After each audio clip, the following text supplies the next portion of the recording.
Astronauts Sunita Williams and Barry Butch Wilmore originally arrived on the International Space Station on board Boeing Starliner in June of 2024. The mission was the first crew test of the new spacecraft, following 2 previous unmanned flights. The goal of the mission was to certify the Starliner spacecraft for transporting crew to and from the space station. Almost as soon as Starliner and crew reached orbit, they started having problems. These included helium leaks and malfunctioning thrusters. After several extra weeks at the station, it was decided that it was safest for Starliner to return without its crew.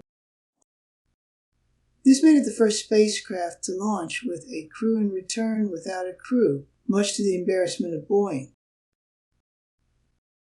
Now there have been times where they have returned with a different crew, because the vehicles were being swapped out during long-duration missions.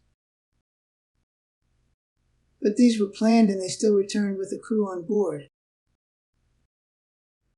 The revised return plan is for them to return to Earth in March as part of the Crew 10 mission of the Dragon spacecraft. This will extend their stay on the International Space Station until March of 2025, at which point they would have been in space for 8 months. This will have some negative effects on their health as any extended stay in Zodi, but they are doing everything they can to deal with it.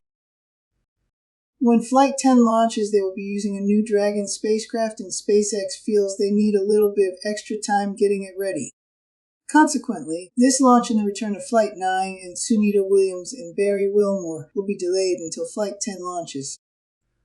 The difficulties with Starliner illustrate the challenges and complexities of human spaceflight and why proper design is critical. The issues with Starliner are likely to result in lessons for improving design, testing, and operation of crewed spacecraft.